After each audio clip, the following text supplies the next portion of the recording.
ইসলাম সম্পূর্ণভাবে ধ্বংস করে ফেলেছে এবং এই সরকারের সাথে তাল মিলে তারা হাজার হাজার কোটি টাকার মালিক হয়েছে। এই মাফিয়ার সাংবাদিকতা থেকে বের হয়ে আপনারা সংস্কারের পক্ষে, সংস্কারের লক্ষ্যে, আপনারা সত্যকে প্রকাশ করার লক্ষ্যে সাংবাদিকতা পেশায় আপনারা নিয়োজিত থাকবেন এবং আমাদেরকে সম্পৃক্ত রেখে সারা কালিহাতীকে যারা ওই অত্যাচার নির্যাতনের পক্ষে ছিলেন তাদের বিপক্ষে সত্যকে প্রকাশ করবেন। আমরা আপনাদের সাথে আছি। আপনাদের এই যাত্রা শুভ হোক এবং রিপোর্টার সুযোগ কার্যক্রম সুন্দর হোক। ধন্যবাদ সবাইকে। আসসালামু আলাইকুম।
একটা বাবার তিনটা ছেলে থাকে, তিনটা ঘরে তিনটা যখন উঠানে ওঠে তখন উঠানে যখন উঠবে তখন তিনটা ছেলে একই সুরে একই দলের আল্লাহ আলহামদুলিল্লাহ আল্লাহ আমাকে দিয়েছে।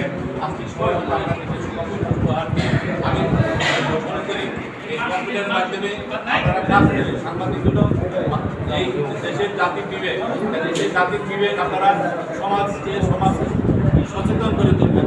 এই জন্য আমি একটা 2.5 মিনিট 3 মিনিটের ডকুমেন্ট করেছি। আমার এই বক্তব্যের পরে সেই ডকুমেন্টটা শো করা হবে সাংবাদিকের, অর্থাৎ জাতি গঠনে সাংবাদিকের কী ভূমিকা কী করা উচিত করেছি। এরকম 22টি ডকুমেন্ট করেছি আমি। যেহেতু এই ডকুমেন্টের গভর্নমেন্টের কাছে অনুমতি পাইনি, এখনই আমার অনুমতি ছাড়া এগুলি আমাকে দেবেন না, যখন করবো তখন দেবেন।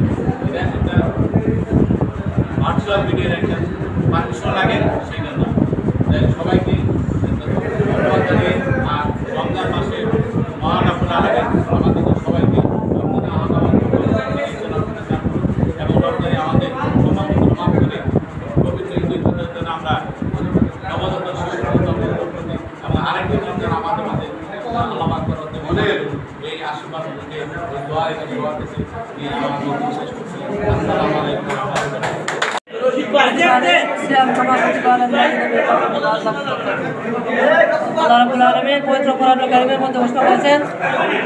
এই বান্দারগণ তোমাদের পর রোজাকে ফরজ করা হয়েছে যেরকম ভাবে এর পূর্বে রোজা ফরজ করা হয়েছিল।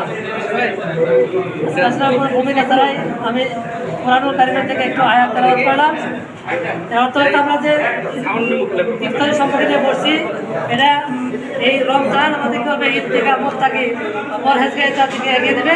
সেই জন্য আমরা এই রমজানকে কাজে লাগিয়ে আমরা যারা আমাদের নিজেকে